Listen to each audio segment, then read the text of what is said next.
Hey everybody, welcome back to the Big Llama Show. I'm the Big Llama. Today, retro movie review, but I gotta warn you, I'm gonna piss off a lot of people in the cinematic world who love this movie. I'm doing a retro review. I'm talking about the 1979 iconic classic, The Warriors. I'm gonna piss you off. Check it out. Yeah, it's in the she ruckus.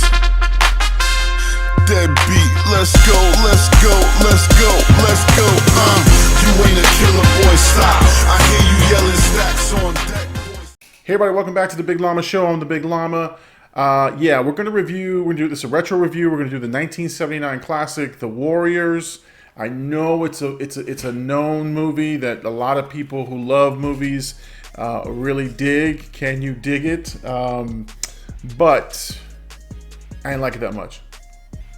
So, before we get to that, make sure you like and subscribe. Make sure you hit that bell notification and when you want to know when videos are posted. When you subscribe, you become a member of the Llama Nation, and my videos will become more recurring into your feed.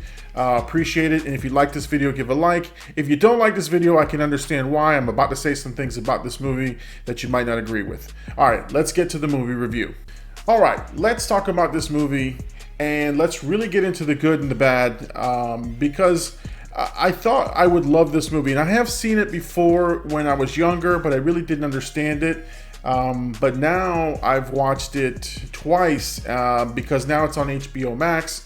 And now that I've watched it twice, I watched it once by myself, thought it was okay, but I really found myself questioning some things.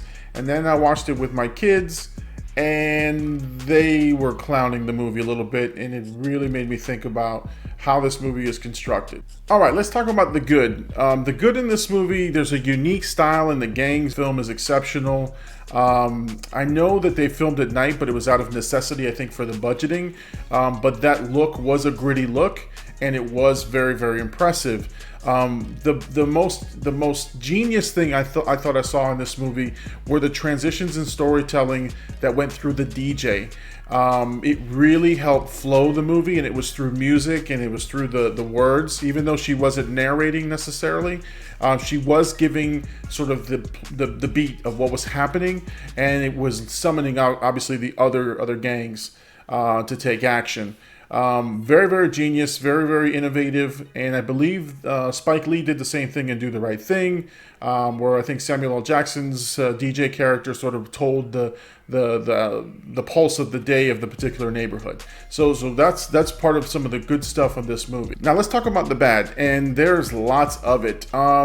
Again, I look at movies in a very, very different light. I'm a common guy who loves movies. I can suspend reality and I can suspend disbelief if the premise is set up appropriately. In this one, I think the world building wasn't done well enough. I think if you just stayed in the world of the gangs and you explain why they were so prevalent, and maybe how the outside world views the gangs, or even just how the outside world functions, I may be able to buy the way that the gangs are. But there's just hardly a moment that you believe that the movie's gangs are real or real members of society or real people, that they inhabit the world and the city. They mix these fictional gang members who are cartoonish in with regular society. And again, I don't know if that was what the intention was with this particular director, but there should have been more exposition on the state of the world. The world building that I was talking about. Instead, it just looks like guys dressed up in New York City that are about to head to Times Square to take some pictures. So was it normal? Was it not normal? And that's the part that I was sort of just finding myself questioning all the time. Now, Walter Hill, from my understanding, the director, uses this style, to an extreme. I believe he had two other movies that he made that had similar styles, but they were rooted in some reality. And I think in this one, he takes it way to the extreme. The characters, when they talk, they seem to be just telling a tale or rehearsing or repeating lines. It's not natural, and it seems a little bit off. There's an example where three gang members are lined up in a row, and the camera goes from one, and then they say something, and it pans to the next person, and they say something, and it pans to the next person. They say, and it's sort of like you can't imagine that there's anything else going on. It just very, very scripted, very, very robotic. It just takes away from the movie. All right, the stiffness of these performances sort of dominates through the movie. The street gangs take stances towards each other, like if they were figures in a board game. Even the police, who seem based in some sort of reality, just show up unrealistically. Randomly 20 cops will show up, or 3 will show up, and then they get knocked out like buffoonish villains in a bad James Bond movie. I mean, there was one scene in a subway where the guy throws something at the guy's knees and he's out cold, or he's debilitated. And again, the violence could have been better. I think you have to pick one. It's either going to be cartoonish violence, or it's going to be gritty, street, real violence. And it just came off as cartoonish. Even one particular scene where they kill a gang member by throwing him in the subway, that met a cartoonish end. It could have been really, really powerful and really, really gritty, but it just didn't hit on the mark.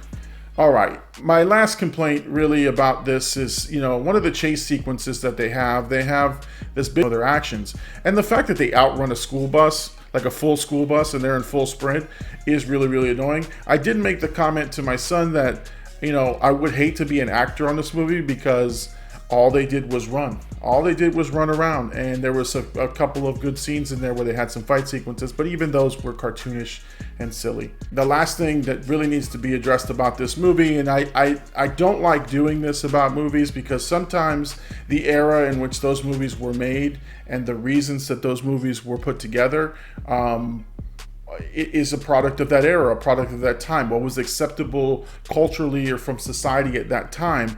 But one thing that tells me that it's not going to stand the test of time is the trouble with the casting and the stereotypes. The Warriors types in there that are played up, and even I think the Lizzies are meant to probably portray lesbian characters, and it just does not come off well. It does not age well.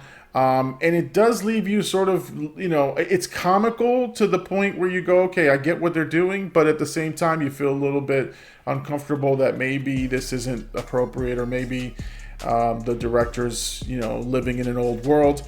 It just didn't hold up. I didn't want to leave this review without at least playing one iconic clip. What I'm going to play here is the clip that I think everybody knows. It's the character from that says, Warriors, come out and play.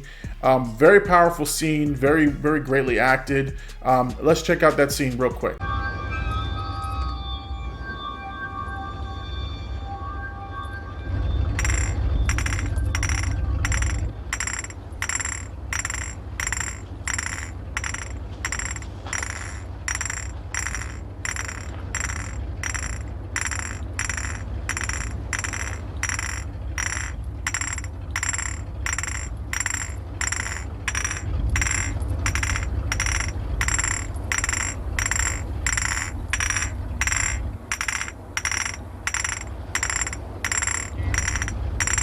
Warriors, come out to play.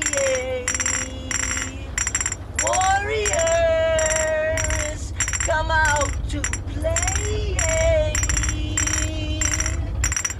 Warriors, come out to play. Warriors, come out to play.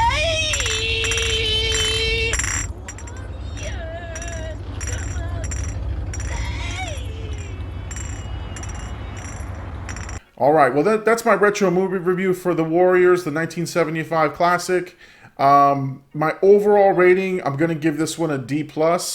I would not recommend people to watch it. Like, if you want to know what all the buzz is about, and if you're a cinephile or you like movies like I do, it's worth the watch to just check out what all the buzz is about. But I didn't feel it lived up to the hype. I'm sorry. I know I might get some hate for that. People regard it as a classic. But I just couldn't get behind it, and I'm just giving you an honest opinion of what I just saw. And I've seen the movie now about 3 times, once in my youth, twice as an adult, and I really could not get into it. And I get what the themes are, I get what they were trying to do with the movie, but it just didn't work. It didn't work for me. All right, guys, that's my retro review of The Warriors. I hope you liked it. If you liked it, please give a like. If you like my videos, please subscribe to my channel so that we can grow this channel. When you subscribe, you become a member of the Llama Nation. And when you do that, you get more of my videos in your YouTube feed, so you'll see when if I have other content. If you really like my videos, make sure you hit the notification bell, and we'll tell you exactly when we post videos. But again, thank you so much for tuning into the Big Llama Show. I'm the Big Llama. I hope you enjoyed this. Peace out. I'd never lose you, baby. You're the one I keep as my prima donna, my only ruby. You are the one for me. Yeah, I tell her, baby, you're the one for me. Never two unless you telling me you feel it too.